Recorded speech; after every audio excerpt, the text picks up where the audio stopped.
Hello, everyone. I come for the future to tell you that if you find new contenders for the Umzansi League, the world will collapse.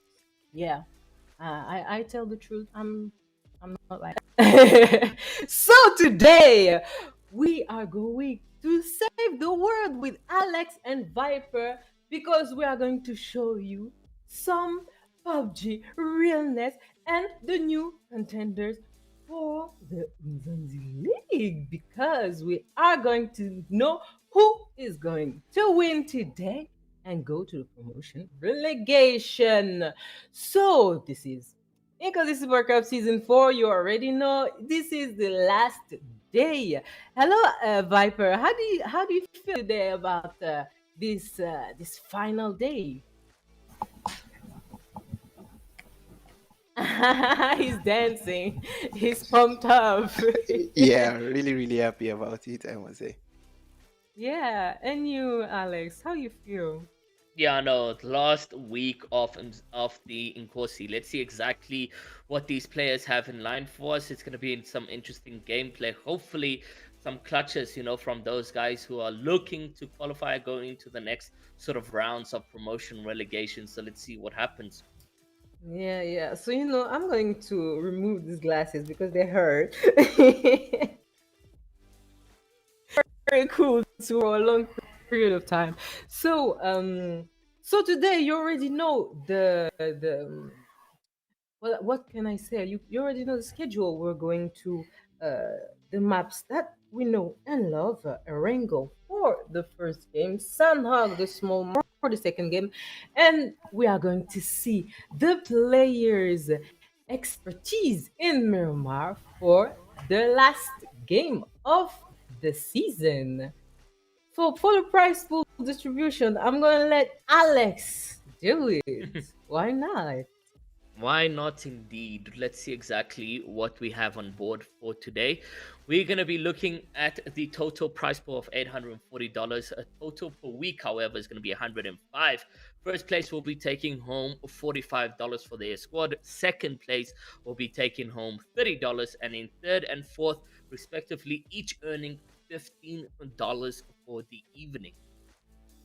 Yeah, thank you very much. We are going to see the teams that are going to bedazzle us today. I know we're going to see some we already know. First team XSET Esports Africa. Vixen Main is going to show us what they are made of. Undisputed Africa Esports are the team watch today because I think they owe us a big show because last week it wasn't their forte, but today they have to show that if they won the prize, this is the day. The Health Jinx Pit is here to take some points. 10x Esports, we already know them. They are really strong to watch.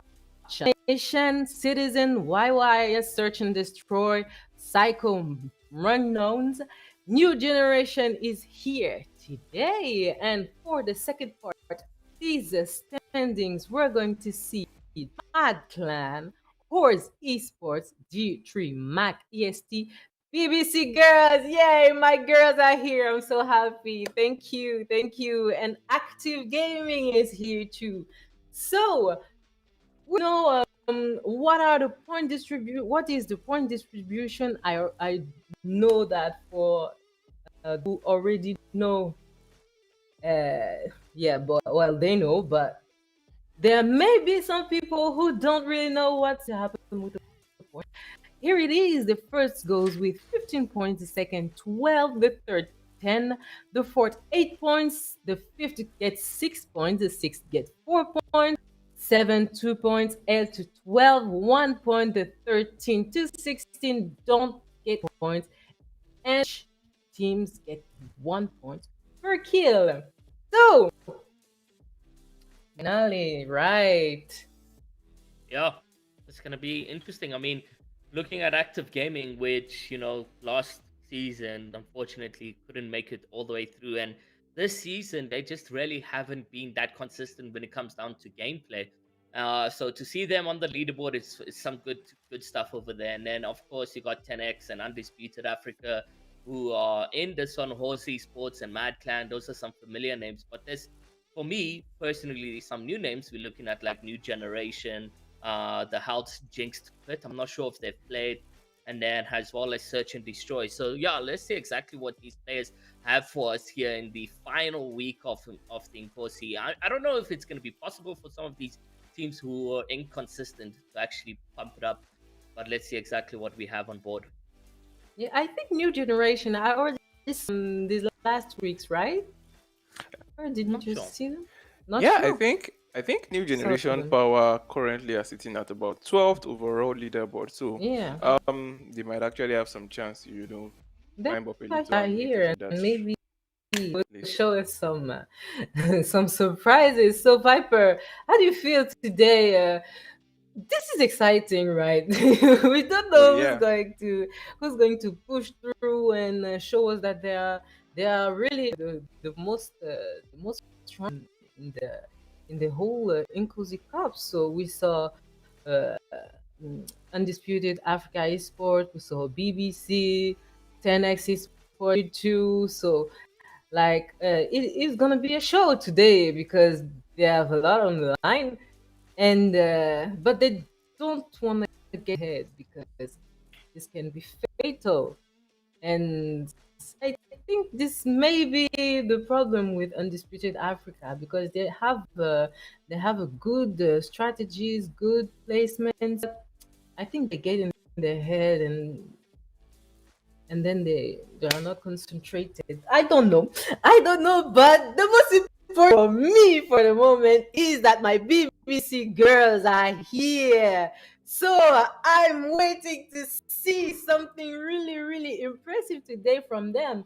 Who do you think is gonna impress you today, Viper? Well, based on what I'm seeing from this particular lobby, it's going to be really difficult to predict. But because majority of the teams that I'm seeing out here are really like new teams to the Inkosi, at least the ones we get to like stream live and whatever. That qualify forward, it's majority of them are actually new out here. But the ones I've actually been seeing around teams like Oz Esports, teams like New Generation Power, 10x, UAE. Definitely, I think one of these teams are going to be bringing it in tonight, based on the fact that they've gotten used to some sort of meta that is in the Inkosi Super Cup. But at the same time, each of these meta tends to change when you have a totally new set of teams in the lobby. So we might be getting a bit of surprise out here tonight. Yeah, And yeah, so definitely I won't be able to say too much about that, but I would probably give it to UAE. Mm. yeah, they are the most how do I say predictable. Yeah, I don't I it's don't know the word, but Favorable in the lobby. yeah, yeah. yeah, Mm. yeah. Most definitely, So I agree. I agree. so I hope we are going to see a surprise. I don't know, maybe not, but it's gonna be a good game today. So if I speak a little bit to my French speaking audience, donc je vous ai pas bien expliqué ce qui s'est passé, enfin ce qui va se passer parce qu'on n'a pas encore commencé. On va commencer très bientôt. Vous avez vu, comme d'habitude, l'emploi du temps. On va sur Miramar, on va sur Sunhawk, et d'abord, on va sur Erangel. Donc, c'est grande, petite, grande map. Donc, tout se passe, voilà, ça va chauffer là-bas, ça sera chaud, ils vont se tuer, ils vont se douf. Et puis, on va voir aujourd'hui qui sera le plus fort, dans cette Super Cup parce que pour la saison 8, c'est le dernier épisode, voilà. Donc, on a un peu expliqué qu'il y avait des équipes qui étaient les favorites, il y a des équipes qui pouvaient nous surprendre. Il y a Undisputed Africa Esports, on a vu dans toutes les semaines de Super Cup qu'ils ont été là, qu'ils ont été un peu consistants. C'est vers la fin de la saison qu'ils ont un peu balancé. Donc, on ne savait pas trop si aujourd'hui ils vont tuer ou pas. Il y a mes BBC Girls aussi qui sont là, donc je suis super contente. La seule équipe féminine féminine, hein. Donc elles auront toujours mon soutien. Et donc voilà, donc on va bientôt commencer. D'abord, on va demander un peu. I want to ask you, Viper, what do you have as an advice for today because it's a finale? Yeah, this is the finale, and I'm pretty sure a majority of the teams know where they stand. Also, we have some teams out here that this could be their chance to actually push themselves up into that promotion relegation stage. I believe teams like us, as I earlier mentioned, which they are currently in like 18th position, if they could pull out something really amazing right now, it could help them like make it into that sport. Same thing with teams like New Generation Power. UAE is probably out here to just have fun as they are in the third position. 10x as well needs to put in some work as well. So for these teams, they need to play it smart and play it quite aggressive when they need to. For the other teams out here that are just here to try and train and get better for the next season, I'll just say have fun as well. Yes, right now. Oh, Okay. All right, Iro, Mm. we are at it again. We added again, as you can see right now, we got 16 squads ready for the action as that goes from the southwest to northwest, if I'm not mistaken, up all the yes. way to Serverny. And yeah, we're gonna be seeing some teams actually going to military base, which is not really too favorable here in Erangel. But we do have that, and we're going to be seeing a good distribution of players across the map. Let's see exactly where that first zone is going to form. That's the most important part, right? Where does that zone form? Yeah, it is going to determine every single play in the game. That first zone is very, very important one because if it goes in the right direction for any of these teams, then determine how they are going to be, playing around in the map. And check this out, Iro. Yeah, that's really good for some of those teams that are decided to land there. A lot of these teams actually have their POIs sort of in the map, and it is close to shooting range as well as Servany and so forth. So I think we might just have a good sort of mid game to end game where things start to light up and things start to get quite intense over here. BBC Gold still sort of flying in the sky, has the other oppositions SAD Search and Destroy is already on foot and in a vehicle as well. So that could be interesting in terms of what loadouts they will be getting here at Military Base. Military Base is very huge, very wide open as well. So it could be interesting to see exactly how they play that out and how things go forward. But other than that, we do got the two teams over here who will be contesting each other. And let's see exactly what a Psycho Mr. Unknowns as well as a 333 will be up to in the positions. Yeah, the fight over in Rozok, yeah. If one team doesn't decide to like get out of here early enough, it's trust me, it takes a while. And with the kind of circle we've got right now, except the second circle is going to pop, and these guys are going to be getting a huge like at least a bit of a junk of the zone, then I would just really advise that they get on their way and check it out. That is going to be Surge already getting a couple of shots out in the distance. This particular zone, as the first zone popped earlier on, something like popped right into my mind.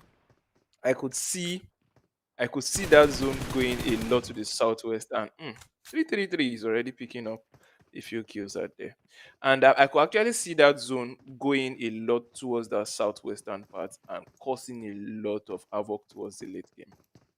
Yeah, definitely. If these guys are not getting their vehicles and so forth and their rotational mobility, then it's definitely going to cause some havoc towards them because, like you just mentioned, that zone rotation that now needs to go into play from west to east just is going to be quite difficult. And here for Psycho Mr. Unknown, they don't look too good in a position because they first and foremost didn't even loading as a full squad.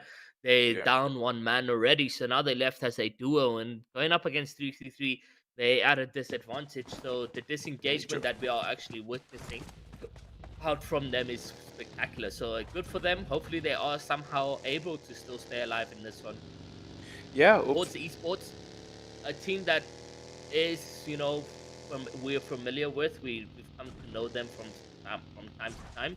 Hopefully, they get to pop off and show us exactly what they're all made about. Because from here on outwards, going into the next stages, the promotion relegation stage is gonna be intense. I can Oh tell you man, that.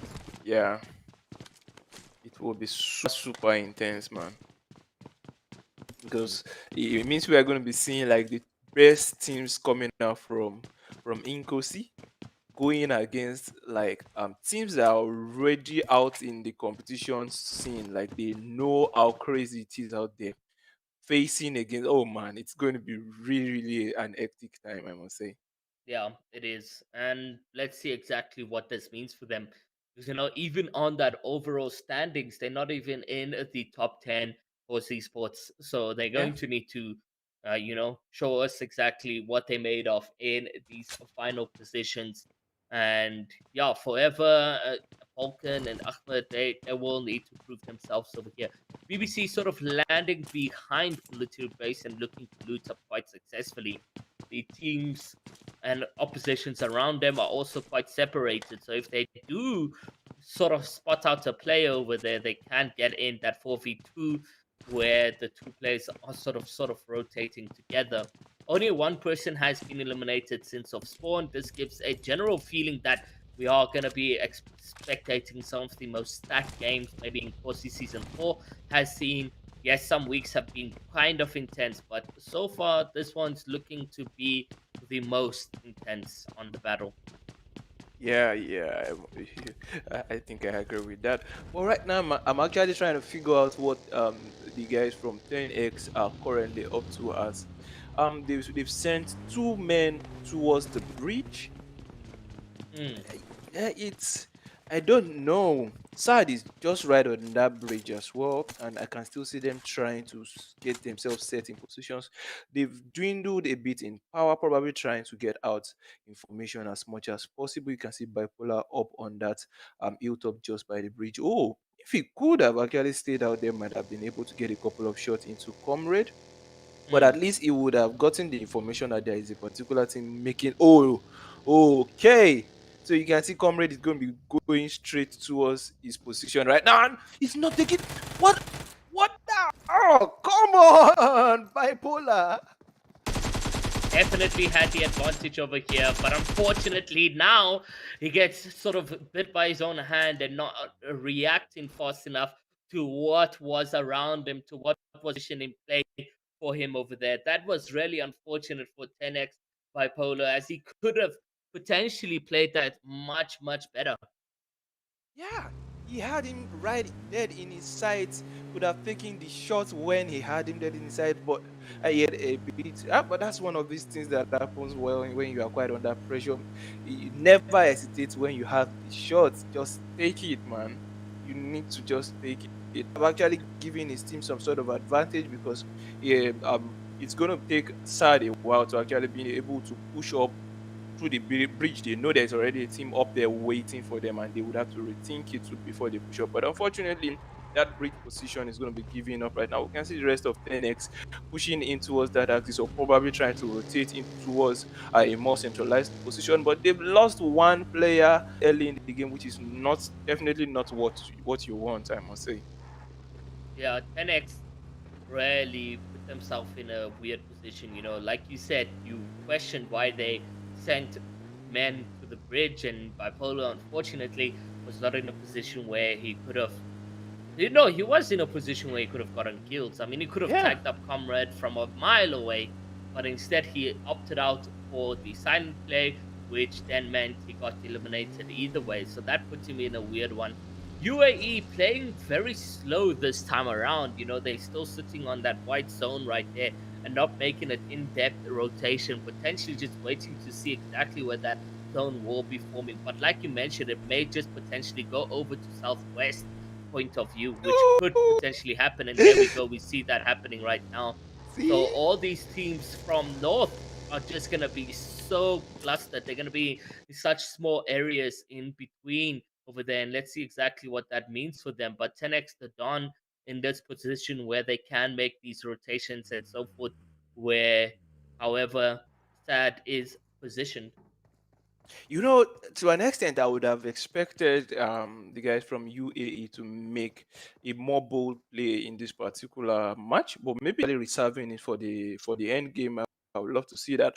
But I also saw that BBC X girls might be on a route to just run straight into guys from UAE, which I wouldn't want for them earlier in this game. But I would love to see both of them, getting to clash up and see who is going to be bringing in the crates tonight. Yeah, let's see exactly what happens over there, how things turn out for them.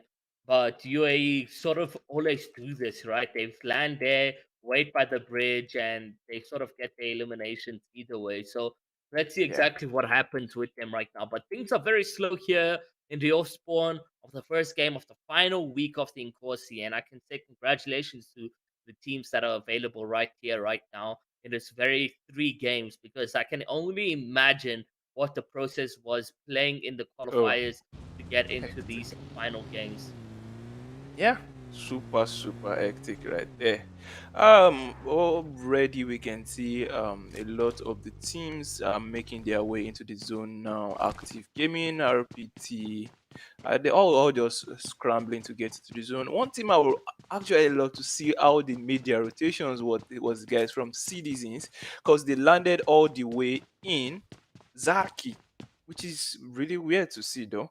And already they're getting it up right now as Matic has been able to get one knock in, and the rest of the squads are already pushing in as well. It's going to be a delicate one for Boss, yeah, because he drove in into that position with little to no information right into the middle of the enemy's position. But Citizens is taking a lot of it right now, I must say. We are trying to just deal back as much as they have already done. So it just means very unfortunate. But so has the other oppositions. You know, they've lost one player. One player is also knocked currently. So it is currently matched in terms of numbers over here. It is a 2v2 situation. You can see Pikachu trying to make that rotation to revive over there. And so is a robot as well, making a rotation to his teammate to try and make the revive over here. So now again, things will bring it back level par, but I don't know if they have enough time to actually bring back 11. It does look like they're still rebooting, and the zone is not on them. Are they blue ticked right now? Yeah, I think so. I would love to think so. They've actually Mm. been able to bring back 11. That's surprising. Yeah, so the zone is ticking away, but they did manage to bring back 11, which is good. So now it's a 3v3. So Mad Clan can get out of this one if they want to, or they can continue fighting. And it does look like he's going to get in a sticky one, as now Ah. Begho manages to deal the damage onto Magic over there. And Magic will be knocked down. And now again, Pikachu and his teammate Matic is just not going to be in a good position as now things turn around for them. They throw Yeah. down the smoke, but this zone fighting just isn't good. It's not a good position you want to find yourself in, as the zone is going to be shrinking even further in about 35 seconds over here that we have our hands over here. Beg, who does have a good peek that he has on the players over there. Matic, however, trying to focus up on the players that are rotating. And you can see 11 using the vehicle over there. He's also going to get bit by his rotations. And this is really scuffed moment between Mad Clan as well as Citizen. Wow, this is an hectic position to actually try and make that quick rotation. But I do understand what Citizens was trying to do right there, and to a reasonable extent, it makes a lot of sense because at this point in time, there is absolutely no point taking a fight this deep inside the zone when you know the next zone is about to pop, and you are going to be fighting against the zone as well as against the enemies right in front of you, having to waste your minutes, your time, and everything. So they decided to make that decision to get straight into the zone, which is quite a wise one. As you can see, already inside the circle, we've got teams sitting pretty in there already. You can see BBCX girls making their way in. UAE, as usual, as you said, already sitting on the edge, and 10x will be picking off a couple of kills here and there, which I love to see as well from them. Yeah, though it's looking very, very interesting. You got also active gaming still out of that zone. We now need to make those rotations. And tell me, Viper, I know you've also followed the Inkosi season before this. Why has active gaming sort of been so inconsistent of late? Well, that is a really, really good question. But for active gaming, I feel the issue they've been having is that the team is composed of really good players. Yeah, I cannot Yeah. I cannot take that away from them. But the problem they have is majority of these players need sort of consistency. Mind game, if you get what I'm saying. Mm, Like you need to keep your mind in the right state at every single point in time to get the best game out of whatever game you're playing. So most times guys from the active gaming are probably like busy off the scene or something like that, if you get what I'm mm, saying. And mm. they don't get to give their 100% majority. So anytime you see them come into games and give percent, oh la la, it's always going to be really, really nice. Yeah, well, let's see exactly what Ted Bundy and them can do in this position. I mean, it would be crazy, but imagine if they come through with a three win clutch or something like that. And you can see them right now in this fighting position. Three players, however, they've What? Where already is his managed to health? take one out. You say? Where is his health? Look at Oh his health. yeah. My man's 1 HP. Literally 1 HP. They've managed to connect that grenade onto him. So now Ted Bundy and Vegas are the only duo over here. They can change things around. I've seen Ted Bundy play Mhm. some spectacular gameplay in the previous sort of games we've had in the Inkosi, but against three could be an interesting sort of scenario that we have over here. And these players are using every will and might that they have in their inventory, all the grenades and Molotovs that they do have as well. Will they be able to clutch up? Is the question. You can see Vegas trying to get in that smoke grenade, but unfortunately, it may be just a bit too late for the team. And you can see actually three respecting the rotations and letting them get that revive. So this potentially gives him points here for the active gaming because they have the position to get those placement points and then continue carrying on like this. Sad comrade over here, guys, being eliminated just as we are moving over to the horse team who have been doing the damage currently onto the team. Yeah, yeah, it's quite amazing how the zone has actually turned out right now. It's going to be a bit of query in this one, and that query, as this is actually one of the toughest regions that the zone could end up in, as there are so many kings and valleys here and there in that particular valley, in that particular area, and if you have the highest position, you're probably going to be able to make it work to your advantage. But right now we've got except looking guys from SN probably trying to see if they could get a couple of shots into their position. It's no one is actually making that real aggression at the moment. They are just trying to scope out every single angle in which they could get that better advantage and possibly make a quick short rotation into which at this point I don't know. You need to really you really need to have some information to be making this sort of rotation. I mean, these guys have been playing now this single Erangel map for 17 minutes, and only now are they starting to see those placement points sort of come in because Yeah. there's 14 teams remaining on this game, and only what 18 players have been eliminated from the Limited? lobby. Yeah. So some of these guys are rotating as duos, solos, or even trios, maybe.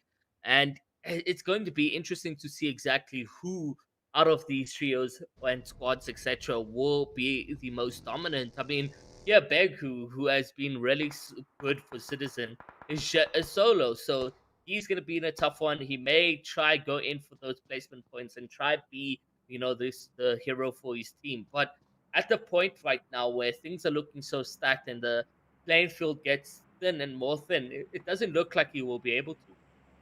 Yeah, I don't think so. Well, as of right now, citizens doesn't seem to be having that much of a good day.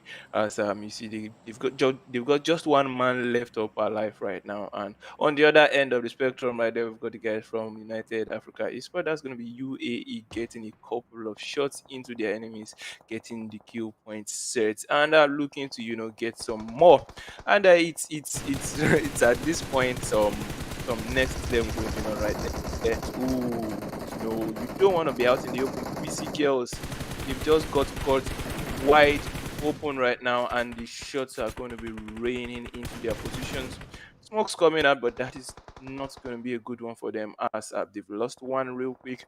An active gamer on their end also is putting in major work into Psycho as they've been able to get the knock in. But BBC girls on the other hand, not looking too good at all for them. Yeah, definitely. Beku gets eliminated by the play zone, but it was that grenade to deal the damage coming out of 8-bit over there. What a fantastic throw. And Beku honestly put himself in that position, also dealing and third parting onto the BBC goals when they made that rotation. It was clear it was their eliminations, but he wanted himself to be present in those situations. And now going into the zone, we have UAE, we have Hellfire, we got Active Gaming and XSET as well going into year 8. But and now we are literally down to 9 teams, 28 players. So many of these guys are starting to fall down and get eliminated, and we are starting to see exactly who the elite of the elite is going to be going into these final zones. I could potentially see an SN going potentially up against UAE in the final moments, but we come to understand that sometimes the prediction isn't going to be correct because of how complicated these Inkosi players play. You know, active gaming can be the one to upset everyone around them and then deal the damage over there. And I Ooh, say that, but Vegas, he gets double grenaded and out of this wow! one, and he's just gonna be absolutely sad about that one. No time to make a comeback over here, and you can just see SN dealing the damage to a active over here and getting the almost entire trio out of this one. I think it's done and dusted for them. I think they're all done Yeah, and yeah. eliminated. Yeah, I think they're all done. It's actually looking real strong. I must say, Iroh, that's some next level caster jinx he put on. I'm active gaming right there, and SN decided to just counter that one real quick. Like it was really smooth, taking them out with the grenades and instant test without looking back right there. But on the other end, we can see EST also looking to be doing a lot of good work on this axis, just putting in the shot right there. So we are going to be seeing a bit of shots flying over from SN towards EST, and we might be seeing some return shots as well. But the K9 is going to come out. We're going to be seeing a couple of pound headshots out here. Ooh, boy, oh boy, those shots are to say. I do love to see some both action shots right now. And yeah, it's really amazing. Still 7 teams up alive, 22 minutes, and man, we still have 21 players in here. It's going to turn out to be an amazing one because the next zone that is going to pop will show a lot of how positioning matters in this game. Yeah, definitely. Positioning is very crucial, but sometimes also feel like gun skill plays the more retrospective skills because I mean we look at earlier on when Comrade went against 10x and he just had better gun skill even though Yeah. the player had better positioning. And now we see here EST just almost finding himself fully eliminated next, and Tyler with a smither and hairline of HP somehow find himself still breathing and getting the revives in. So this is really good for the team. The smoke grenade, just imagine one grenade thrown into Oh, the that'll be circle. 1 for 4. 1 for 4, literally. And unfortunately, nobody has done that just yet. That would have been so amazing to spectate. UAE just dealing in the damage like we've predicted at the very start of this broadcast. You and I know exactly UAE has the advantage going into any game against the Inkosi teams over here. I wonder if Undisputed Africa has ever been in the Umzansi because they just display a unique skill that is not here that has not been seen yet in the Inkosi games that we have in season 4. That's quite amazing, I must say. I really agree with what you just said because I think they've actually played in a lot of tournaments around Africa that are rated really highly. So I won't, I'm really not surprised at the performance they are bringing in today. But the game style they have is actually quite effective for them because you could see they decided to play it a little bit slow earlier on, keeping to the edges and then walking their way towards the zone. They are not just picking themselves up and just riding straight into their zone. They are actually walking team by team into the Mm, zone. So they mm, have mm. enough information and they are not just walking blindly into the zone as they need to take out the enemies, the obstacles right in front of them before they make their next steps.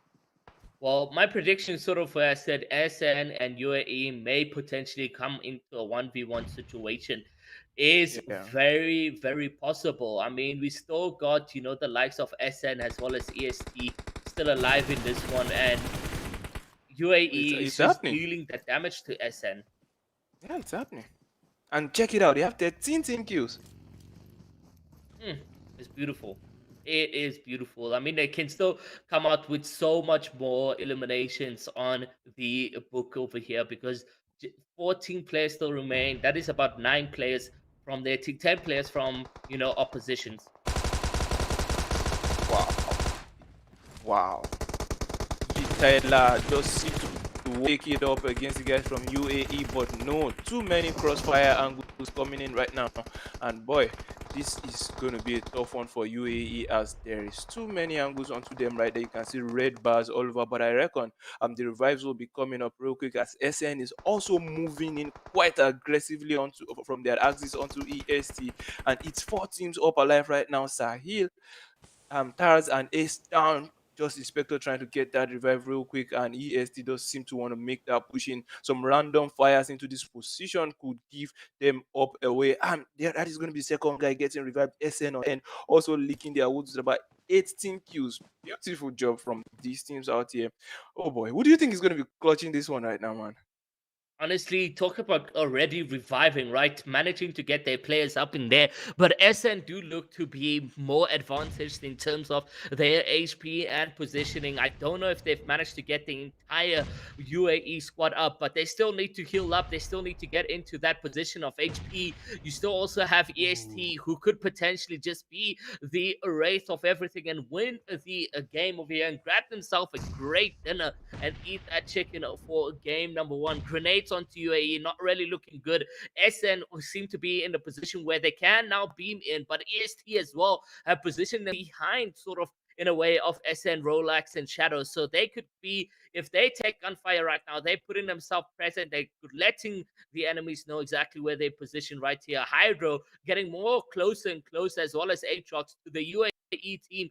Right now, Ace, Taz, Inspector, Shahil are in a predicament where they could potentially be the third team to be eliminated over here. And we could potentially see that coming in. But look at Inspector somehow using the rotation going into here. And look at Tyler hiding into the bush. He's safe. He's covered right there. But for how long? As Inspector Gadget Nice. rides over the player, he gets one elimination with the vehicle, and things are starting to look in favor for UAE. Their HP is back at an advantage. Taz, however, is very low over here. They get that confirmation. They get a knock onto Aatrox, and Ace, however, is going to be knocked himself. So SN have 2 players down, have one confirmed, and now 3 members are remaining over there. I do really love what SN is doing, even though they are losing players right there. They are giving that flexibility, moving all around, trying to cover all there. Massive IQ plays coming in from Inspector, just using that buggy to source out the enemy's position real quick, and was actually able to make it work. They are still on a full squad right now, and they are looking to deal a lot more damage. We are down to just 2 teams as SN is going to be going against the full squad of UAE right there, and UAE up to 17, looking to grab some more. Are they going to be finishing? Oh, definitely they will be finishing on 19 kills out here, possibly with that winner chicken last. Spectre goes in and clears the remaining squad of SN to get that winner chicken dinner with 19 kills. Iro. Oh, undisputed Africa esports coming in here with so many eliminations, but as well as Soul Nation, who have done ridiculously well in terms of their rotations and just the way they played it out so successfully. I like that you mentioned how they're playing it, and they just continue playing even better and better towards that end. I mean, when I looked at them from that mid game, I knew that it was going to be a 1v1 situation with UAE and as well as SN. And we did get to see those two teams collide. Such a titans over there. But well done to Spectrum, Toyo, Tyler as next, as we did see Tyler as next as well, with literally hairline of HP. But somehow they revived their players in that smoke, get them into a third place position. So that was also successful coming out from that team over there.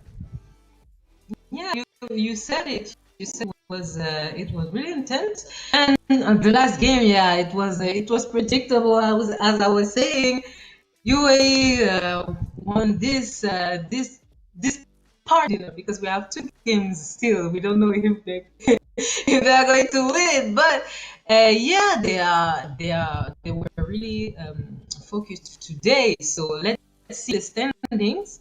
We're going to see who was on top today is not.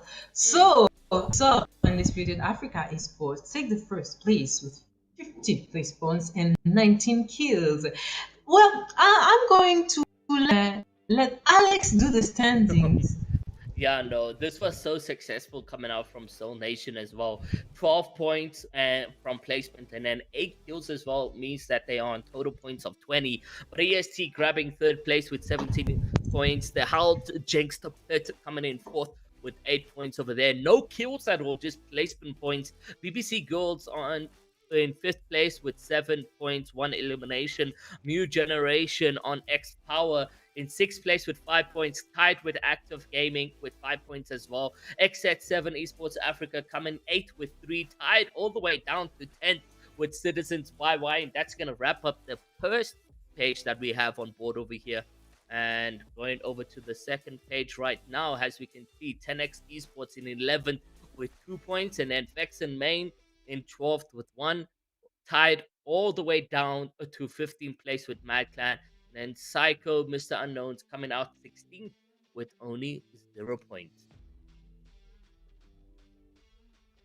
Second page, I'm surprised. Well, maybe we'll see another side on the second game. But I see my girls on the first page quite happy. So I was watching a little bit of what they were doing. I saw that one of their players was really trying to get displacement points and good games to you to get on this page, and we're gonna see. We're going to go on short break. On va aller à une petite pause, and we're going to see each other for the second game. So, stay.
guys, and welcome back. We're still in the Inkosi Super Cup Season 4. It will start the second game, the last finale. So, see who in between team is going to rise above each other and each other teams. Sorry, and we're going to see who will win the ultimate chicken dinner, meaning right to go to promotion relegation. So we are to see the standings. So before the break, it was Alex. So now maybe Viper, go to it. Yes, oh yes, as we saw in the last game, UAE coming in with those amazing set of plays, finishing with total of 34 points, picking up about 19 kills along the way. Soul Nation not doing too badly as well, ending up in that second positions with 8 kills going against the guys from UAE at the last circle. And it was actually a pretty nice play from them. EST finished in third place with 17 points, and L Jinx Eat with 8 points in fourth. BBC Girls in fifth place. Interesting to see with total of 7 points. New Generation Power with five.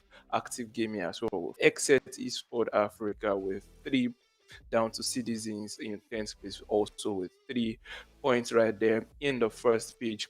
Looking it's actually been quite okay for this page. A lot of this team still needs to step up and make it work for them. But moving on into the second page right now, we've got 10x esports, who I really expected to be one of the top four, top five in that lobby. But I hope moving forward, I hope they would be able to get some more points. Vixen main up till Mad Clan, that's Vixen main Oz esports search and destroy Mad Clan with 1 point, down from 12th position to 15th positions. And then the last position right there with 0 kills, getting out of the game first, is going to be Psycho Mr. Unknowns. Quite unfortunate. I hope moving forward they'll be able to get some more kills in the game. Yeah. So Alex, do you feel like there's a team too that you saw who isn't on the first page that Yeah, 10x is just going to be the only one for me that should have done well. Maybe Mad Clan as well.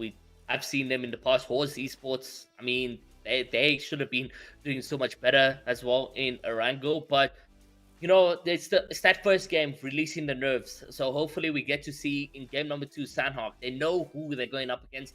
They understand who has qualified into these 3 final games. Now it's time to show up to the party and do exactly what we expect them to do, and that's to dominate and get those kills and get those winner chicken dinners. But not everyone can get that. So we come down to a single team, which is probably going to be UAE. well, maybe there was gonna be a surprise. We never know. Viper, do you have any kind of advice for the other teams who wants to take down UAE? Well, at this point, it's Soundhawk, yeah, and Hmm.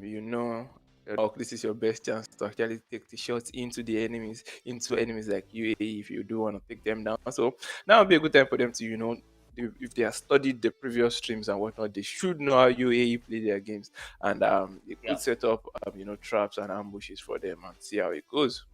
Yeah. What about next? Do you have yeah, any type of definitely. yeah?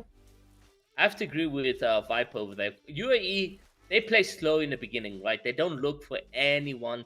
And maybe when they do look for somebody, they are setting an ambush where players rotating to them. So, really, in the beginning, if you want to fight off UAE, that is probably your best shot at doing so, right? Right off the bat, you contest them at API, make them very uncomfortable because they're not really used to those scenarios. Their scenario is dominating mid game to end game. That's where we get to see them pop off a lot of the time. But they're comfortable. Off spawn, they're comfortable.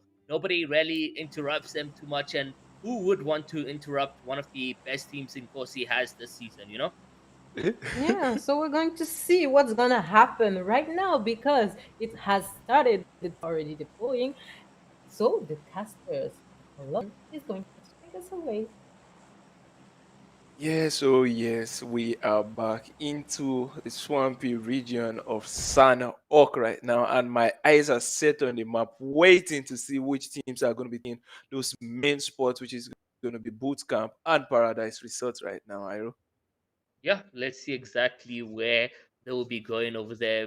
Boot camp is your favorite place. You talk about that quite a lot. Boot camp is actually, if you could be a team, if you are a team and you could actually claim boot camp successfully, like you have over 20% of your job done, because there is an higher chance that the zone is definitely going to be popping around boot camp, just as I said.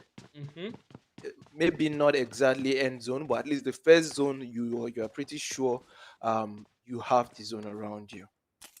Yeah, definitely. And boot camp is in the center, right? Because you're always gonna get those positions where boot camp is gonna be in the zone, like you've mentioned. So it's a good spot, but it doesn't get really contested that much. Do you know why? So the thing is, it's a power play position.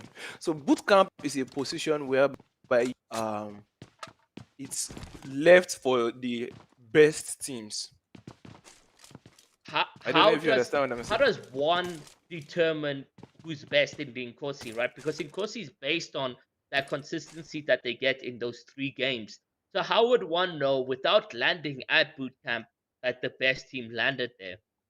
So it's still a game of minds. It's a mindset game, Mm, because mm. right now you can see Mad heading on to boot there.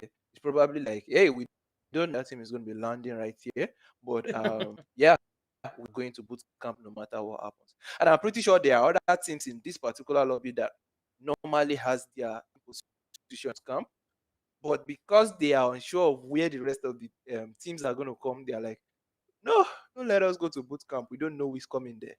Yeah. If you get my point right now. So it's a mindset right there. And at the end of the day, it works out for Mad, as they have been able to actually get boot camp all to themselves. And looking at what they have, looking at the map that we just had right there, if they could loot quite quickly enough, they have like a straight path straight into that zone, like to get better positioning in the zone. Mm, mm, mm. Well, let's see exactly what happens over there. But so many teams like BBC Girls out of the zone. You also got UAE just hugging that over there. Except trying to make their zone rotations in. BBC Girls also SN, who did extremely well, need to make those rotations. And these players are playing it quite slow because everyone landed separately. I think this is the first time at Sandhawk where we're not really Yeah, having off spawn fights. yeah, that's actually quite interesting though. This is the first time in Ikosi that this is happening. Yeah, usually you'd have one or two teams fighting by now, but everyone is separated. There's no one contesting each other. Maybe Sad could be in a potential fight against a Citizen, but already we would have had at least one or two players being eliminated. But no, Danhawk has everyone landing at their set POIs. Yeah, it's actually really interesting though. And looking at this already, we can see the circle already playing a bit to UA's gameplay. You can see they're just sitting on the edge, right? They're like, oh, we're gonna loot, and when the circle pops, we're just going to follow that edge really quick, and just play it really slow as we always do. But one thing I want to point out right now is that first circle taking a huge chunk of it in the water is it's something, because if the next zone pops and we still have a bit of it in the water, this particular game might be ending really quickly. Mm, mm. Well, let's see exactly what will be happening because if it goes all the way, you like to mention water. You love water, you. It's amazing when you see some water place. You just have guys coming in with their fishing hooks and picking up. Yeah, because all the time I see you mentioning like I wonder if the zone is gonna be by the water, but it's true. If the zone does go all the way onto water, I mean most of these guys won't have that playing position of rotations, etc. that is available to them. So it could be interesting to see exactly what happens over there. Yeah, I do love the fact that I see a master right now actively moving, using the environment to his advantage, jumping over fences and whatnot to see if he could catch some of the rotating players from the three. That's 3-3-3 off on the distance, but does not seem he will be able to get the sights in on them. You know, even though this position is a bit of an advantage, it could be also some sort of disadvantage to him, because if he gets spotted, the shots might be connecting to his head directly. Those are like free head shots just waiting to happen. Literally free. He does have a good position of a three right now, but I don't know if three or if even Psycho will be able to do this. I mean, they potentially afraid to even take that shot, right? Because we did see them last time on the standings, them being positioned in lost, so just hasn't been good for them. Active Gaming finding himself in a tough one over here as Vegas gets eliminated already. And just as I said, Psycho doesn't look to be taking any shots. They get a beacon and get a knock as well onto three over there. So, yeah, let's see exactly what happens. But right now, one team kill going in for Haas as they get Vegas out of this one. Active Gaming, unfortunately, just wrapping up their season, hoping that they grab something off tonight. But it doesn't look like tonight will be their gameplay. Yeah, doesn't seem like they will be pulling anything off today, as us gaming or us esports right now already up with that 1 point, going to be the first team to get that first kill the particular lobby right now. And active gaming off on the distance, not looking too confident, as they are a bit confused about what is going on around them. You can see the players just clocked up right in some region around Quarry, I believe, and looking to see if they could spot some of the enemies. But right off the bat, does seems like UAE has started picking up some kills, which is quite interesting to see. Oh, yeah, quite interesting to see UAE already getting into a fight along the way. It's really interesting, man. Honestly, they took what I said and took it to heart and said, "We'll show you how to do it off squad. You said we don't like to fight. Well, let's take out these players right now." Yeah. And one thing I learned during my gaming days was any game that I started out playing really, really like hot, like Mm, with really huge and quick momentum, I always like end up playing the game really good. So looking at definitely. UAE has got out here today, oh no. I really Yeah. don't want to know how this is gonna go at the end of the day. Honestly, they're playing so well together, and if you see, they never ever separated. Like they move together, and that's how they're As a able team. to get those revives, in endgame. But it does look like RPT making a position onto the players over here. Exit. They will definitely get these knocks over here, unless Strix, however, puts himself in a tough position. Oh However, no. you can Oh see no. Wolfunk. Wolfunk also gets taken down. Ryzen 7 Oh no. clutching up over there.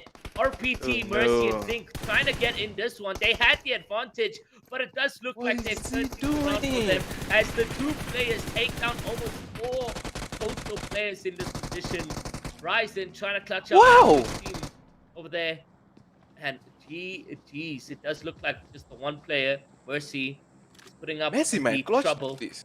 He can he can clutch this, but it's Vortex and Simple who are left alone, moving left and right. It will get. Oh! Mercy! See what I said? Just He's one down. left. He's taking down. Taking down three, taking that bed kit. Does look like he has the time at hand over here. Gets that elimination, so he can not get that conversation and communication going into the player. Simple. Simple, however, looking to try get a revive in this position. And Mercy needs to push over You here. gotta This is the push, perfect bro. time. Messi, And it make does it look push. like he will do so. And it's a 1v4 situation that we have on our hands over here. He jumps out the He building. got He it. gets the kills. And He ooh, got it. Mercy. But it was Messi. expensive. It was No expensive. Messi from Messi. Beautiful. It was expensive as the cost of all three players in his team have now been wiped out. But Mercy clutched up those 4 kills. Those 4 kills will definitely do them some points on the leaderboard if he's able to get in some placement points over here. Uh, um, Viper, then it will be all worth it. But if he gets eliminated right now, only 5 points is on the leaderboard for UAE. him. At this point, I don't even want to know if he picks up any points or anymore. This is my moment of the game. Messi, bro. Yeah, perfect, amazing. Yeah, but right now you can see Oris Esports, we will taking a couple of shots down towards UAE as they've taken a bit of casualty off in the distance. They're also going to be on the receiving end of these shots right there. And it's lovely to see how us are actually looking to make some at least pushing up onto UAE. Probably Aussie Sport heads they heard us earlier on about making those aggressive push onto UAE, and they are actually looking to get the shots in. But will they be able to take from UAE right now, as UAEs they are on they are not looking too strong in this one. But anything could happen. Anything could happen right now from what I saw with Messi. Yeah, honestly, he did a madness, right? He connected his shots. He played so successful over there. Haas forever dealing in quite the damage over there. 10x trying to get a third party, which could work out. I mean, last time around we just didn't see too much from 10x, even with the positioning. Again, failure coming out of there. Whoa. Inspector Gadget just not finding himself alive. And Uh Shahil in the oh. crossfires of Hodds. Hodds now showing up to the party. This is the team that I mentioned that, that first page. And it does look like now Yeah. they're starting to bring in that action and getting in those kills. Yeah, definitely. Or showing their dominance right there, as in they've taken down the guys from UAE out of this one. But 10x trying to see if they could push up into this particular fight. They could have been able to successfully third party if they do it well. But it does seem like they are just going to have two overviews from afar. That's going to be guys just looking from the distance, trying to take a couple, and one trying to make some aggressive play towards or esport, but not at the moment. I don't think that is going to be happening. But I do understand the fact that they don't want to rush anything right now, because it could go really, really sideways for them if they don't plan it well. So right now, the fight between Ors and 10x might take a bit of a time, while the rest of the squad, you can see Messi is actually trying to make his way back into that zone from the northwestern part of the zone to Paradise Resort. And yeah, it's just amazing to see how a lot of these teams are just putting themselves in places like Lego pieces to survive as long as possible. Yeah, definitely. Now, like for Mercy, it also looks like that rotation that he is going to go into play is looking very good for them because he manages to get into a dead side rotation, and placement points is starting to start kicking quite successfully. I think soon we'll start to see those points coming in for him. But yeah, 10x quite close to Haas. He's got a grenade at hand, crouching. He throws it in. Gonna hide behind the bush and Whoa! oh, forever down and dusted. He throws the Molotov as well. Fire is also alive and lit, and now he's trying to get into the shots over here, and he won't successfully connect. And now Haas is finding himself Nice. down and dusted, and this is not really looking good. But the Dawn, unfortunately, going in their heads, blazing guns, shooting. Unfortunately, not to the correct players. Yeah, seem the rest of 10x will actually try to push up in right now. Whatever they did actually worked with the two guys at the back, just watching now to catch the enemies out in the open right there, being able to get the shots into us right there. And we see Rix is going to be coming in with that nading, and he might actually be able to connect that. Beautiful, beautiful work from the Don, I must say, because he knew just when to get into the fight quite effectively. Rix, on the other hand, has got to be careful, as shots are going to be ringing out from us getting him down, but the Molotov is going to connect. Interesting place coming out right now. Us is trying so hard to actually keep it together, but will they be able to get the confirmation onto 10x Esports? He comes in, goes for the drop shot real quick. He's going to be on one right now. Panic comes from that. Yep, Panic is going to win that one onto Ahmed. 10x coming with the clutch on this one. At least it's good for 10x. They will, get higher on that leaderboard right now. Yeah, well, they definitely did successful. They played it to their advantage. The sacrifice for him was that grenade, right? Because without that grenade, they wouldn't have the position that they are finding Yeah, themselves in yeah, right over there. Mercy making a rotations just behind Psycho, which seems to be some dead side. Now everyone's going into that western side of the safe zone, and that could be troublesome for him because there's just not that much cover around those areas. For him, he needs to just hug the blue zone then and to maybe use medkits or whatever he has in his inventory to keep him alive for the longest while everyone makes those rotations in. Mad Clan, unfortunately, finding themselves knocked. Old Boss needs to now depend on his teammates to sort of stay alive and get him revived over there. There's SN who was respectively probably the best upper hand in game number one, but UAE just played it so much more better. I feel SN will be the most consistent this evening. Seen already UAE being fully eliminated, and Sandhawk now means an opportunity for SN to grab some points and potentially even win a chicken dinner because they have, the skill between them and the oppositions to do so. The only one who really could have stopped them is EST or even potentially the team's UAE. But both players, Um, UAE have been you dead. know, sorry to cut you in right there, but right now I feel like don't let us count out the guys from active yet. I don't know. The three players, this brings me to a disadvantaged position. Oh well, Like if they had their fourth player in here, do they have them? Are there all four? no, I think there are three of them in there. Yeah, I don't know. So Yeah, just that one you player know, disadvantage. yeah, true. The numbers are not in their favor, I must say, but don't forget about Messi, bro. Okay, true, true. Yeah, let's not forget about what Messi has done over there. He changed things around for his entire team to get those kill points. But yeah, the active gaming that we are seeing, towards this season, just isn't the active gaming I did see last.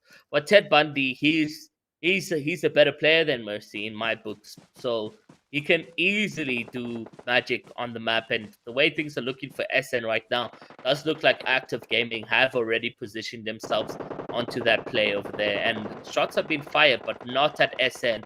It does look like 10x and them are in a battle over here between CPM and Psycho and so forth. So let's see exactly what will be happening right now. Yeah, it just seems like this axis has got a lot going on as the BBC girls is just off in the distance. Messi is going to be laying low, probably looking to see if he could get some kills off this particular position. Nothing awfully aggressive right there. Vixen also just downhill. With Trooper, P Dragons, 8 beats, and a couple of players just down inside that axis, hoping to hold the compound. That compound is surrounded by a lot of hilltops, so you have to be careful not to give your enemies any opening to get into them. But the done with his nades. This man has come here with his nades again and he's cooking it. He's cooking it really quickly and he goes for a 1 for 2 real quick. And he's going to go for the confirmation as well. Man, the number of kills this guy, the number of knocks this guy has gotten today with grenades. Wow. Man, he plays it so secretly, right? He's just laying on the ground, crouching and making his way into the next zone over there, and it doesn't look too good. And look at Ted Bundy in the kill feed Yep. over there, getting a knock onto SN, which I mentioned him as a player is. He's really, really good when it comes to active gaming and just generally on the map right now. But that changed things that we've mentioned. I also did mention the likes of EST who could potentially be in a fighting position to win this game, but now EST have found themselves in a weird one as well as the Don does deal the damage onto the team over there. Now SN down to 3 players, even numbers, but if you look, active gaming are hugging the solo player Shadow over there, and you can see Payne and Ted Bundy make their way into getting that kill over there. Now, what you saying when in terms of active gaming winning this, I do see it happening. Exactly. I think the problem, the mistake SN made do that 2-2 split Separate, a little bit too early. They weren't yeah. exactly sure that their back was clear because active was still coming in. They just assumed that the back was clear and let men behind before they pushed up into the zone. So they've definitely paid for that as they've lost those tools right at the back. But those right are just out there just waiting to see if active gaming will be coming towards their way and be able to pick them off on their way in. As Mad is going to be taking a lot of shots right now towards them. And this particular axis that we've got right now is going to have V2 taking down that's going to be sad, and 333 up, that just setting up in a perfect position. I don't know how V2K is going to be getting out of this one though, because the setup triple three has got up there, man. Yeah, definitely. I mean, look at that over there, right? And in the blue zone as well, he's gonna try line up that Molokov. It's a bit too far out. It's not the Don, right? Yeah, yeah. But at least trying to get back into the zone, he gets a bit of knife in the back real quick. But oh, the cover fire, that is gonna be that they get got them confirmed, and the revival will be happening as well. I reckon that they need to get some smokes out right now. And the next zone is going to be popping away from majority of the teams, as Citizens does seem to have a clear path into the zone. They might need to take out Speedy really quickly to make their way for them. 10x also not looking too far off, but not too many covers to work with, smokes and a lot of green grass blades out in the open. Active Gaming too could come in a little bit late to try take out every team right in front of them, as SN is now stuck in between majority of the teams around this axis. Mad, 10x, BBC Girls, Active, all looking towards their position right now. It's I don't I can say much about SN right now. Yeah, no, SN just, they've positioned themselves in a weird one. This second game over here. Could have played it so much more better, but like you mentioned, the split coming in between the two players just was way too early. Back not covered. Active Gaming there to deal the damage. But now you look at Active Gaming, two of their players are knocked, and it's down to basic 23 to really do the wonders over there. And maybe we just might have a BBC Golds winner chicken dinner coming to play. One player down from them, but they still have the full squad to work with. And Citizen and SN over here just trying to get in cover, trying to get in the revive. 333 coming in behind as well, which could be dealing the damage. And now you can see that damage come in quite clear onto the players. 333 taking out Lancia from BBC Girls. Rima down as well by High Nico.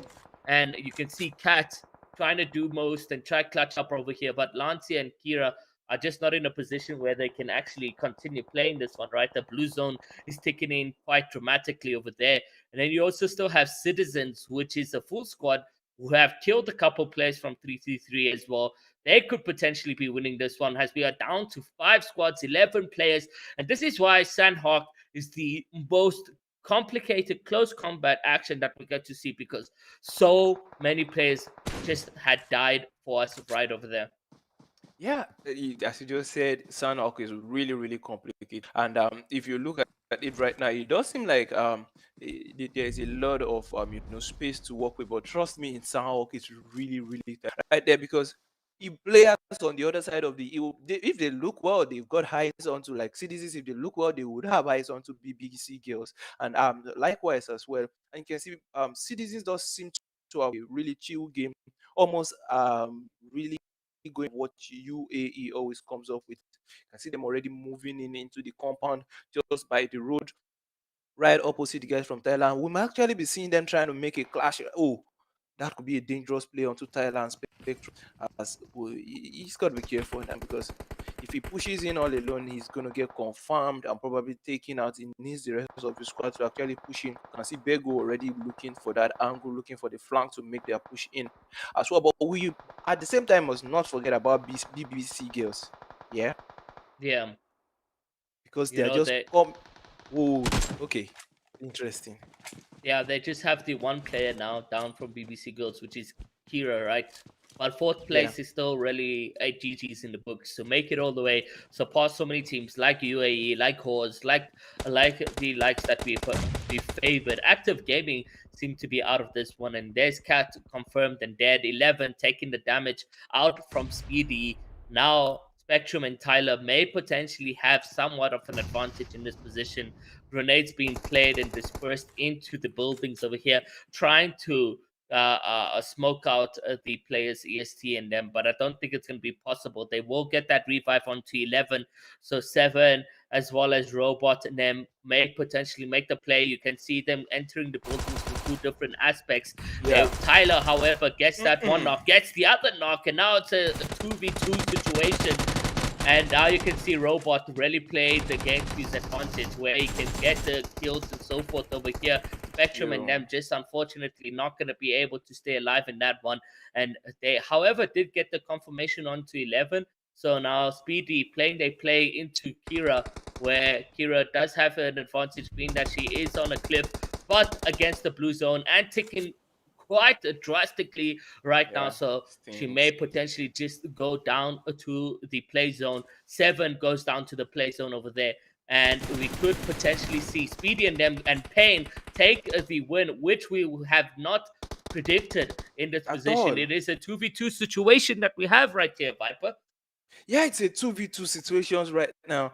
And oh my, Speedy and Pain looking quite capable against the guys from Citizens, as Gyro Robot and Bego are looking for the angles, frantically trying to see if they could get the shots and the grenades into their enemy right off in the distance. Who is going to be clutching this one? 2v2, and both teams on the edge of the zone. Speedy a little bit out in the open. If he gets caught by that crossfire from Bego, Ooh. oh, it's going to be a 2v1 right now. Speedy trying hard to hold this Oh. one, but no, that is going to be Citizens taking the victory, bro. Citizens coming in with the win. I mean, they just had the better peaks in that one over there. THX, Speedy, How Far Your Pain, and Thor coming in second with 4 eliminations. BBC Girls, how many kills actually, seeing that we're looking Yeah. at the leaderboard for the top 3? They actually pulled in through a 7-kill third place position, and that's gonna see the top 3. We'll look at that standings later, but right now Citizens really proved themselves in this game over here. They had so much times where they were almost eliminated. They revived 11, brought him back into this one. 2 of their players got down, but look, Who is going to get this delicious chicken dinner and promotion relegation acceptation? See you.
Guys, we're alive.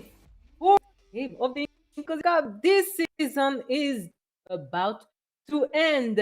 So we're gonna see the last standing. We're gonna see what's the best Sunhawk with these standings. And who wants with Alex Viper?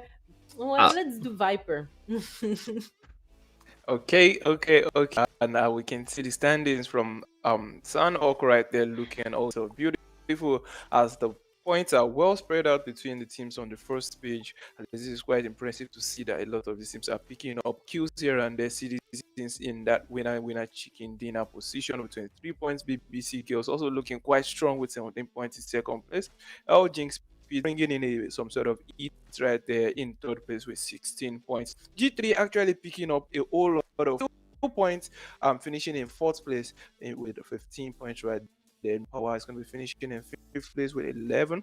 EST with 10 points in sixth place, 10 spots, finally making up to that front page, first page right there with 7 points. Us Esport as well with 5 points in seventh place. In eighth place, my bad, Mad Clan in ninth place with four total. The active gaming on the bottom of that first page right there with 3 points. On the second page, we've got Exet Esport Africa with 3 points. UAE gets taken out quite early on 3 points as well. Soul Nation, unfortunately as well on the second page. In San Orc with 2 points. Search and Destroy. Psycho Mr. Unknowns with 2 points each in 14th and 15th place. As Vixen is going to be finishing this one with 0 points in 16th place. Yeah, so we're really waiting to see more of in this Africa because this is the last game. You step up to you are on the first row of this weekly uh, Super Cup. So Alex, I want you to tell me, do you have any? I don't know because it's the best team. We don't know. Do you have any advice for them, UAE? Because we're advising other teams to take them down, but now they're on the second page. So what they do better? Honestly, I feel like UAE right now, their mentality is that, you know what, they first on the leaderboard. No one is close to it could be close to beating them that is in the games right now, because based on their games this evening, it looks like they may have potentially won the entire season 4, going into promotions and promotions, relegations, on that overall standings, which we'll be able to see at the end of this game, if I'm not mistaken. But for them right now, I'll just say sit back and relax. Yeah. So we're gonna go with the game and we're gonna see what's going on with Rama. I hope it will be okay for UAE, but we're gonna see. Yes, already. Yeah. It's a nice flight right here. As it's quite since I must say at least you'll be able to reach points of interest. For the teams. You say Viper? Yeah, I said this flight path is a bit centralized. At least most of the teams will be able to reach their preferred point of interest. Definitely, definitely. I mean, it's right in the split of the map over there. They can either go left or right to choose where they will be landing right now. And based on, what we saw in Sanok, hopefully these teams are landing separately at their own POIs. That would be really good going into the end game of Miramar, because much more bigger space, a lot more POIs in between these buildings and so forth. So they definitely have a more hidden out space going into the final map. And yeah, let's see exactly what Miramar brings for these guys. I'm definitely seeing a more consistency coming out of SN and UAE, because why wouldn't they? Erangel and Miramar is basically the same strategy that needs to be played. And I say that now, and look at where that map is forming.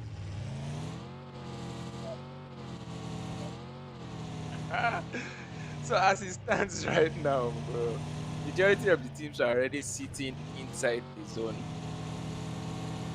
Yep. and yeah, Mad Easy things.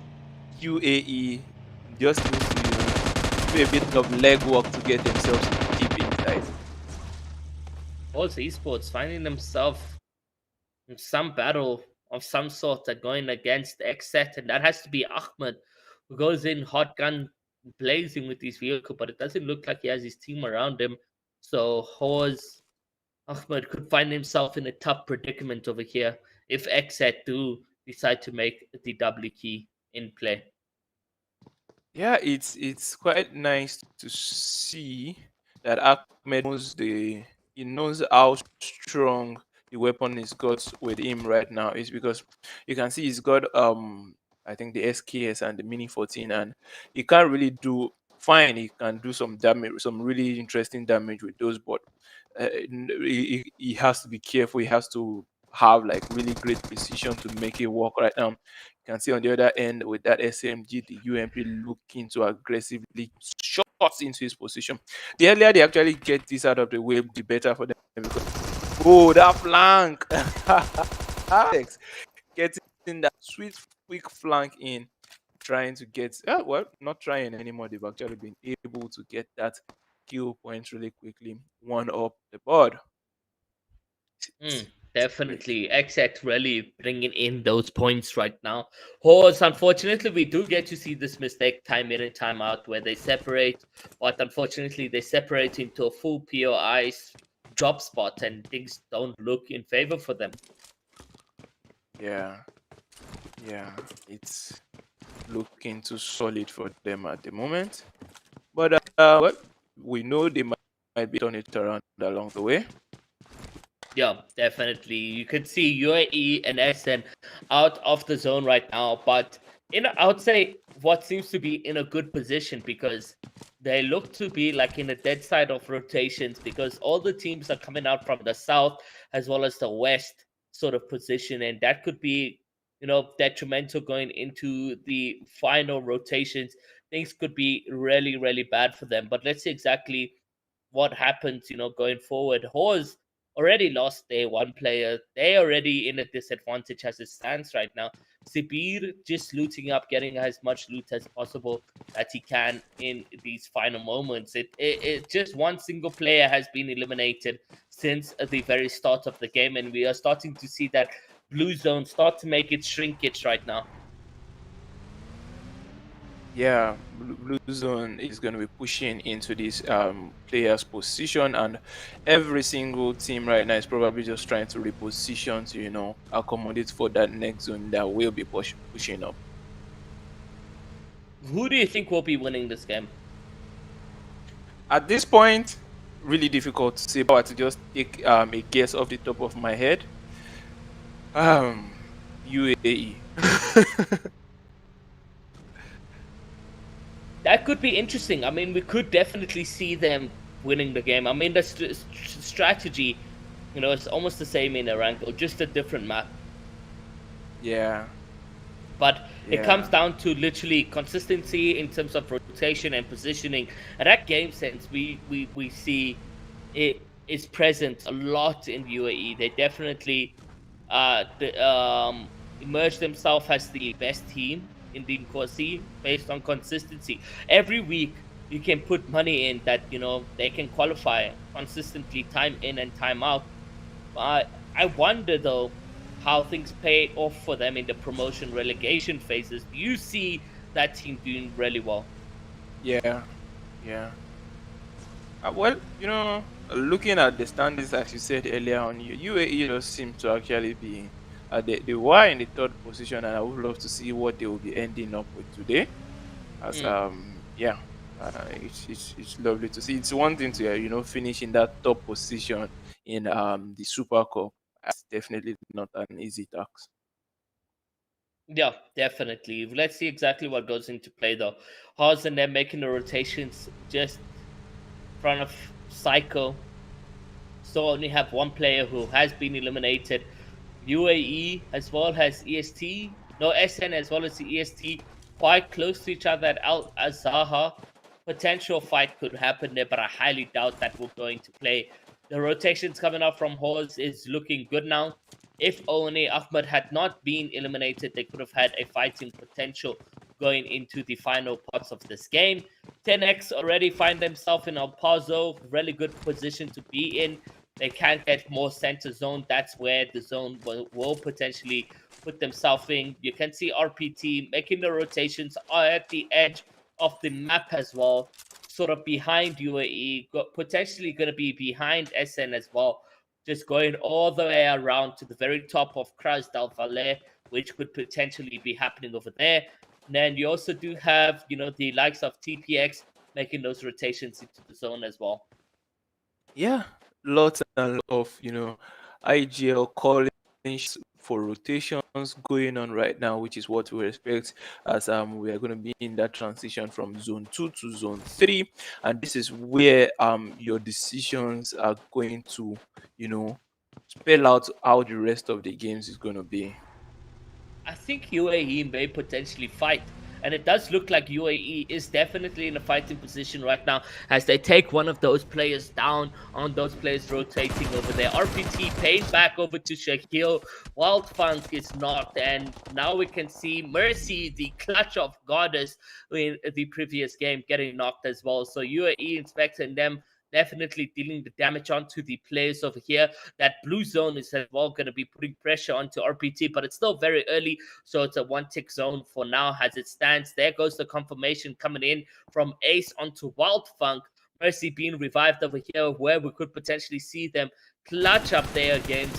They're going to be using their vehicles to try get out of this position over here. Inspector is going to be in this position where he's trying to getting some damage and trying to deal. And those are those long range that we get to spectate continuously, time in and time out in Miramar. However, Shahil has been eliminated from UAE, and now things start to change on those predictions on who could potentially be winning this game here, Viper. Yeah, it's quite interesting how each time we make some sort of prediction while watching these guys in game, they just turn things around and immediately things might start going downside right there. But right up the bat zone is gonna be popping as Inspector gets spotted. Messi, okay. Oh man, Inspector looking very low, just about to get eliminated. There goes the confirmation. Inspector dead. UAE, unfortunately, it does feel like, we are potentially seeing UAE being too comfortable in these final games over here. I mean, that first game, Yeah. we saw spectacular gameplay. This time around, however, already losing two of their players. It just seems as if, what, they've done enough. They don't really need to work any more harder to sort of prove themselves as a team going into promotion relegation phases. Which, guys, by the way, if you're watching, you don't want to miss out on that Oh action. Make sure boy. you guys are checking out the social medias out from Nordwind Gaming Africa to make sure you guys are up to date on when exactly that will be happening. But I can tell you, those are possibly going to be the best gameplay we'll be seeing out from Nordwind Gaming in Inkosi as well as the Umzansi. But over here on the map right now, we're seeing X Hybro just sort of finding himself getting eliminated. Mad Clan or in a combat of note. We can see that happening on the map as well over there. And then Citizens making the rotations into the area over there. And Exet just finding themselves being bumped actually by Mad Clan, definitely becoming crazy in that situations over there. Some couple teams still need to make those rotations into play right now. Matic as well as Magic and Pikachu seem to be the only team players alive right now as they get the revives onto all players right over there. Vortex, who is a smith of HP for Exet, is going to find himself dead. And now it's down to Simple. It doesn't look too good for him as the two players then pick up onto the mountain, get those eliminations, and Pikachu, Matic, and them can be happy about this one. Some kill points and kill confirmations coming in favor for them over here. Yeah, nice from Mad, I must say. I'm keeping the enemy sandwich real quick. I'm moving on the nick of time to get that confirmation onto them right there. And after the bat, we can see active gaming does seem to be going for one of the airdrops right there. Might be giving advantage. Yeah, well, let's see exactly what happens right now. These teams, UAE, you do to see them rotating, but now has a duo. It won't be too great for them. TPX making a rotation, RPT, Zinc still in the zone, somehow still in the zone, finds himself being eliminated over there. Now, couple gunfires happening quite close here to Horse, as we do hear them just rotating. And I feel Horse maybe rotating too much, as that zone hasn't even been formed or finalized going into zone number 3. Bipolar manages to knock himself due to height, but I'm pretty sure he can get himself back onto his feet in the positions that they find themselves in over there. And let's see exactly what will be happening. Speedy, Hellfire, and etc. all looking to see exactly what's happening over there. But Bipolar here, Ooh. finding himself dead damage. Definitely not what you want to have next to your name in such a competition. And yeah, man, Oh, what? panic. Now two of their players are dead. And where's Rix? Rix doesn't seem to be quite close to them.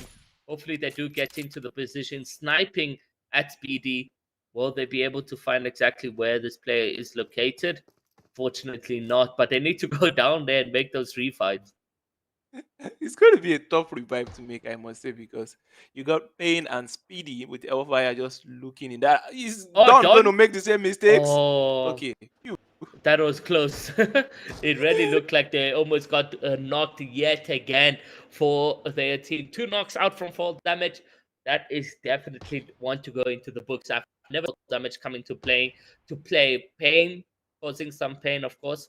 Where is the smoke grenades to be dispersed over here?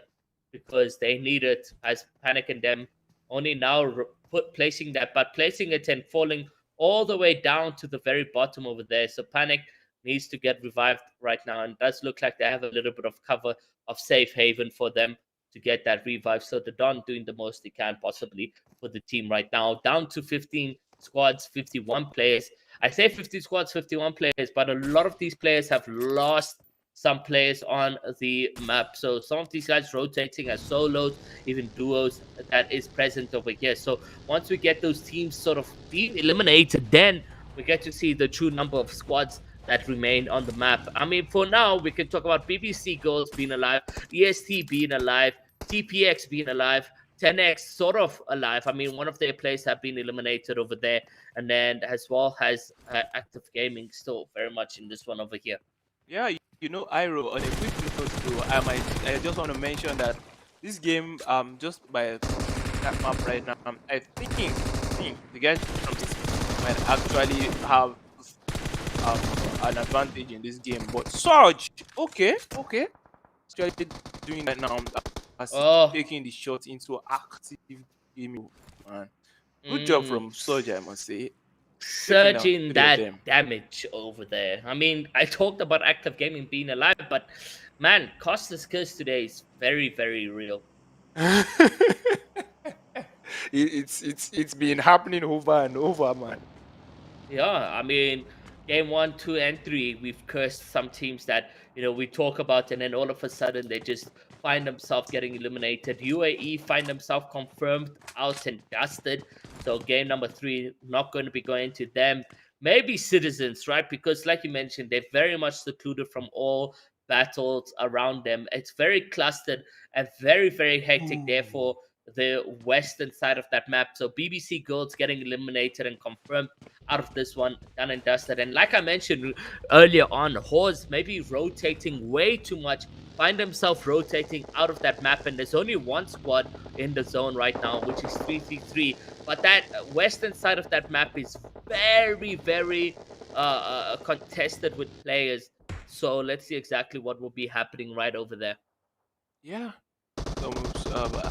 Psycho Master and MRX, Mr. X right now, just looking down, he trying to hold Hellfire, Thor, and Speedy back from getting their way around this axis right now.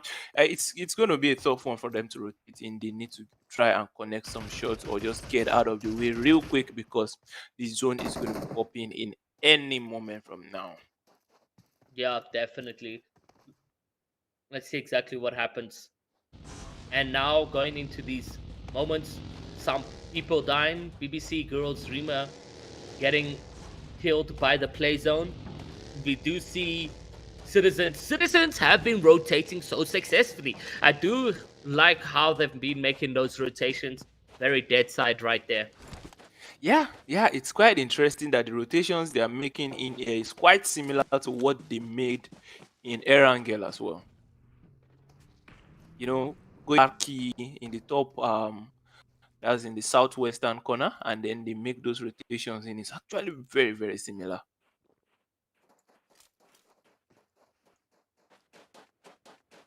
What could potentially be happening is maybe 3-3-3 as well. They've been in a good position the entire map, right? They've been getting some of those eliminations that we didn't really expect too much over there. Is Active Gaming Search really doing the most that he can possibly? Going over to that, I feel maybe Citizens and 333 could potentially be the final team to find each other. But THX or TPX, which is, I will tell you now, is the house jinx pit. They can find themselves, also in that final moment of eliminations and so forth. Because I just see right now as well, just talking about them, they get a kill onto Citizen Speedy. So that is definitely sort of paying in favor for them right there. EST still have a full squad alive right now, so they could also be potentially be doing the damage right there. So let's see exactly what happens. But the action is alive between those two teams. The House Pit as well as Citizens as they knock one another over there.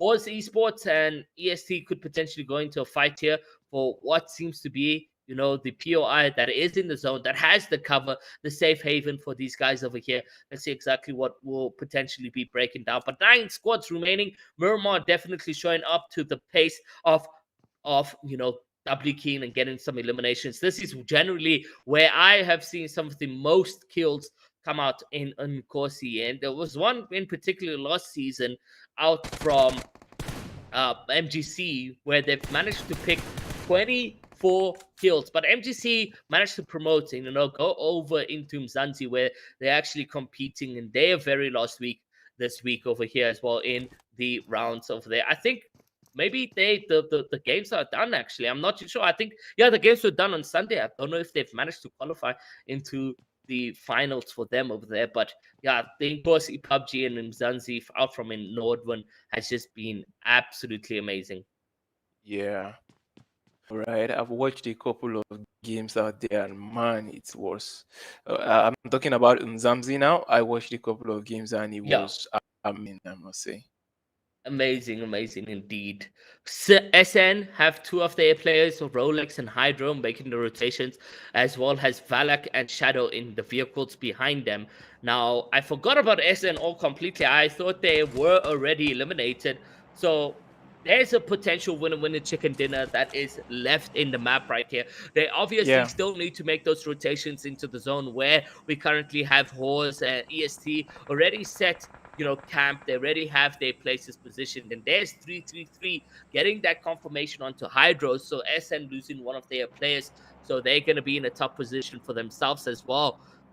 We do have Citizens who lost two of their players in a compact against Hellfire. So that was very unfortunate to see coming to play over there. I thought their rotations were going to carry them all the way to the very end, but it doesn't look like that's going to be the place. And Hellfire just finding himself getting eliminated by Psycho, Mr. Unknown. And we have Mr. X doing exactly that. Citizens as well getting a couple eliminations onto them. SN, however, Valak making the comeback, making the revenge onto 3-3 as they get those eliminations as well as knockdowns into the play. Now things are starting to heat up because things are going more closer and closer to the combat over here. Sad picking up some eliminations for themselves. Maybe no more sad and happy about that. Some kill points and placement points coming into the team over there. yeah, interesting. Right now we see Oz Esports EST 333 sad citizens with I think two players left up alive right now in a close knit, just looking to see, oh, just one player looking to see if there is actually a way to survive or probably more kills out in this position. I was quite surprised. I completely forgot about the guys from SN. This Mm, is also a really good chance for them to get some more kills and possibly take the win away from this one. yeah. As you can see, they've got that high position to Mm. actually be able to pick off some of these teams if they try to make some movements out of their present locations. Well, I look at the teams, right, and they were very quiet. So that's why we didn't really get to pay attention on them. I mean, only 3 kills in Miramar is very, very low for them. So they played it to their advantage, though, because they're now into this final moments, grabbed so much placement points. And let's see exactly what that means for them. Soul Nation potentially doing the most this evening in terms of consistency. Yes, last game wasn't the best coming out from them, but game one was very successful for them.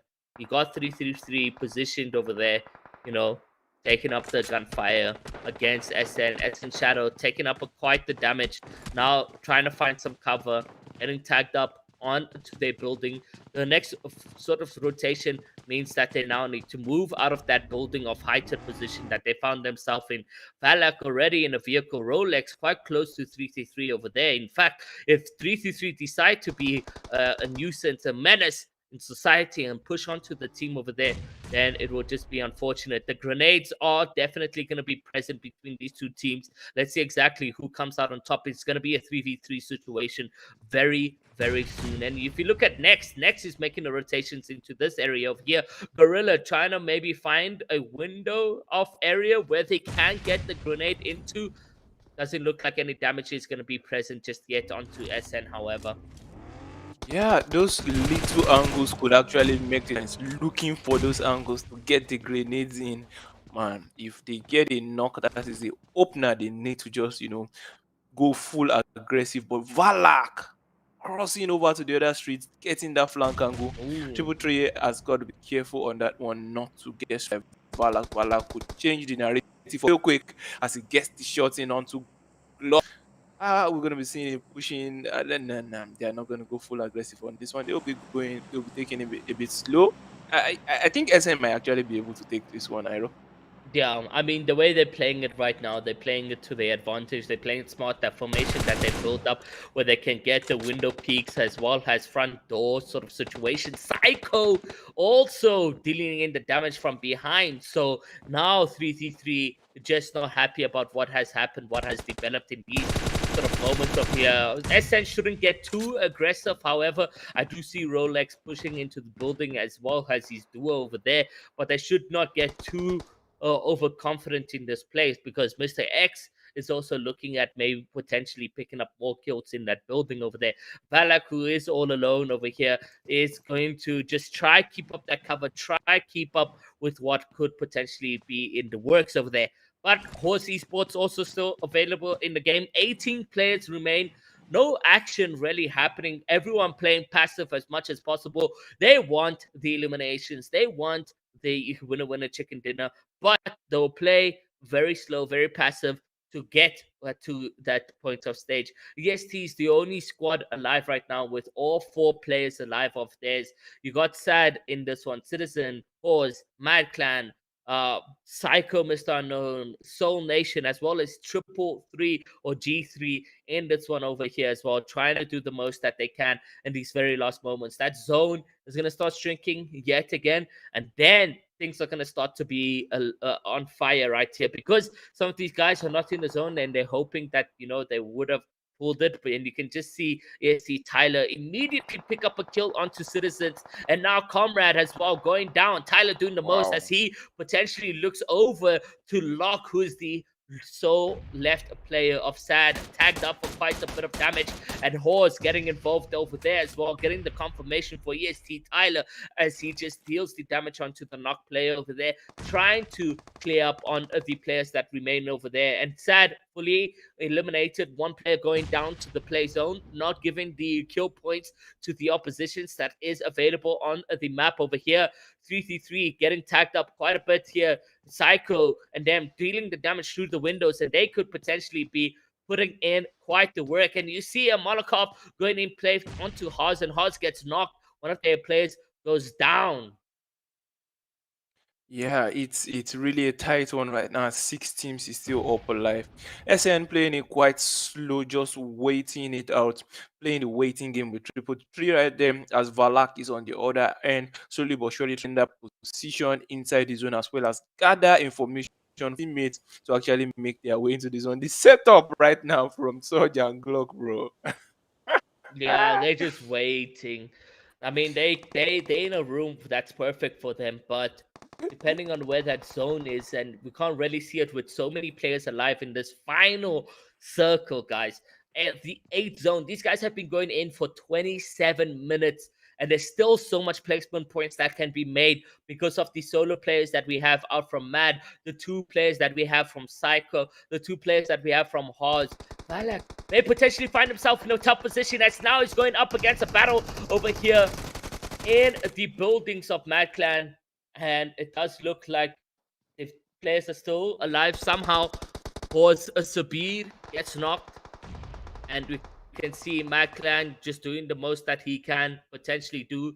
Yeah, J Key almost eliminated. J Key 10 down to literally small HP. Valak is gonna get down due to Surge. However, Surge gets that elimination onto Valak, and now Rolex and Shadow trying to do the best they can. They got the smoke grenades out of there, but will the cloud be Rolex has the players start to make the rotations. Glock and Surge, they need to get out of that building anytime now. Rolex takes the damage. He's quite low on HP, and it's actually Horse J Key who's looking at that position to try get in the damage over there. The blue zone touches J Key, and he's going to find himself in a sad one as Shadow gets knocked over here by Glock and 333 trying to do the most as they take out both players out from SN, and Wow. SN is the fourth team to be eliminated in this position. We look at 333, they heal up, they look very good. They can make the play and positions onto the third party where the two teams are currently taking a fight right there. EST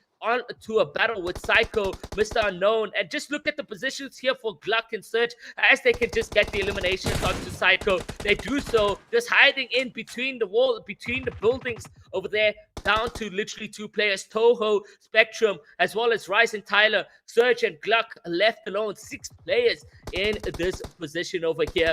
3 teams still, however, who will be grabbing that second place is the question. ESC definitely do have the advantage, seeing that they had the 3 players alive in this one, but it can solely change in the minutes of matter Ooh. because of Surge and Glock, who do have the advantage of position. And I say that, and you see Glock, who gets that in knockdown, not a confirmation just yet, so a potential revive if they have, the balls of steel to do so in these very dying moments, and they do so indeed. They get that player up. So unfortunately, Glock's knock is not going to even mean anything to them, and EST can still put the pressure alive over here. But I feel as if Rise, Mr. Unknown, do have the advantage, seeing that they are in the building. They do have that height. Searching Glock are running out of space, are running out of room, breathing space. And just see Rice get a kill onto Tyler. There goes Glock, getting that confirmation. Spectrum and Toyo, just the 2 players out from EST, left alone. And still 3 teams remaining, 5 players across the board. Rice can't get an elimination. Looking through the window, he gets tagged up for quite a bit. Glock and Surge trying to find himself in a better position where they can get these eliminations now. The zone, playing a heavy ticking zone. Surge, however, Glock caught lacking. They get eliminated. However, the case, it's EST to come through with the winner chicken dinner. He was so Fantastic. Rise, however, so close to getting that kill, but unfortunately, just gonna find himself eliminated second place. Surge and Glock, however, caught with a lacking moment out from that one there, Viper. That was very, very bad from them, but a well played either way from EST. Yeah, that was really close. EST actually able to manage the situations quite well to their advantage. But I would say I give it to Psycho, Mr. Unknown as well.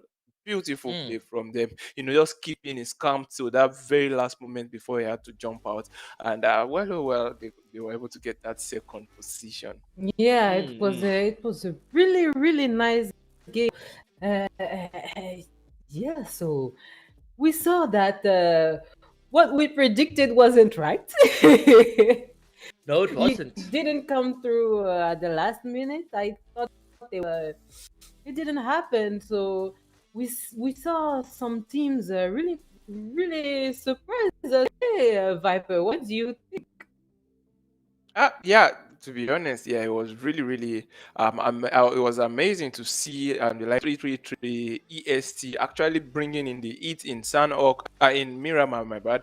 But one thing I would love to say is the the meta for City game, especially in the final circles, is always different.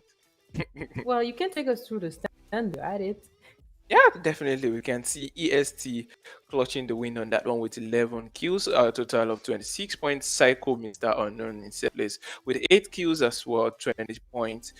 Total G3 Mark not doing too bad on this one with 19 points in third place. Mad Clan with 14 points in that fourth position right there. Beautiful job from them. Soul Nation with points in fourth position, in fifth position. And Ors Esports with 5 points in sixth position. The Elgin Speed also getting 4 kills to a total of 5 points in that seventh position. As New Generation Power has got 5 as well in eighth position. Search and Destroy Citizens in ninth and 10th positions with total points and 2 points respectively. And moving on to the second page, right? BBC Girls unfortunately not having too much of a luck kill points or place points in this one as they finish with 2 total points in 11th place. Vixen down to Active Gaming is going to be 1 point from 12th to 16th position today. Yeah, so it's sad. Active Gaming didn't come through, but we're gonna go with the weekly leaderboards. And the weekly leaderboard has to come in with a clutch of play. EST grabbed that first place position with the winner chicken dinner that they just pulled through. 33 placement points, 20 kills, and a total of 53 points. And then in second, it's going to be undisputed Africa Esports. They managed to do so well first game, but second and third were just not present. But all it needs is a single game and a couple points to come in second because they get 38 points in total. G3 coming in third with a spectacular ending to their game number 3 as well. 37 points for them. Soul Nation in fourth with 31. The Howl Jinx Pet in fifth with 29. Citizens in sixth with 28. BBC Girls in seventh with 26. Psycho Mr. Unknowns in eighth with 22. And you get to see really the skill base between first and eighth. 53 in first and eighth place has 22 points. Going over to that second page right now, we'll see exactly New Generation in ninth with 21, Mag Clan in 10th with 19, Horse Esports, unfortunately, not their day, as well as 10x Esports, just unfortunately not pulling in enough points. Active Gaming in 13th position with 9, Xset in 14th place with 7, Search and Destroy, unfortunately, we're not doing exactly that, coming out in 15th with 6 points, and then Vex and Main coming out in 16th with only 2 points pulling through for them. That was one of the intense games, right, for some of these guys. They just couldn't pull in any points at all. That's quite sad. So I come back from the future to tell you that we are almost done, that we are about to get the overall leaderboard and to know who is the winner of this season of the Inkosi Super Cup. Is going to go to the promotion relegation. So if I want well, we're going to see this leaderboard and Alex is gonna go through again. But we already see the winner. The winner has through with Undisputed Africa Esports, right? They were third before today's events, and they pulled in some great gameplay to win the entire, but consistency respected onto Undisputed Africa Esports, and I hope they do so well going into the promotion relegation phases over there. And then IB7 coming in second with 177 points. BBCX, which we didn't even see this evening, still third somehow on the overall leaderboard with 174 points. Underrated Esports in fourth with 138. Blackjack Esports in fifth with 137. TBSX, the bot squad, in sixth with 100 points. 10x Esports managing to pull through successful points this evening and securing them a top 7th with 93. New Generation in 8th place with 91 points. Something I didn't really see over there, but really congratulations to these guys over here. They've done so well to really be on this first page and grab that top 8. And then going into the bottom 8 over here, I believe is going to be Raptors AF with 91, Chaos Kings in 10th place with 87, Teams Outplayed in 11th place with 86, G3, which were on the leaderboard today, but just couldn't grab enough points. I'm not sure if it's top 16 that go to promotion, but Royal Demo X in 13th place with 73, My Clan in 14th with 67, EST with 59, and then MZR Esports Africa in 16th place with 58. Well, congratulations to all of these teams. Congratulations to UAE. Congratulations to IB7 and to BX for being the top 3 season of the Inkosi Super Cup. So we're going to see a lot of these teams for the promotion relegation. We're going to see how big they can make it in the big league, the Umzansi. So we are gonna close this show. We're gonna remember you that next week is the promotion relegation that we are all waiting for. So please tune in to the Northwind Gaming Africa channel to see a lot more PUBG players of Africa. It was with Alex and Viper for the Inkosi Super Cup Season 4. I was happy to be with you and I hope to see you very soon. Bye, guys.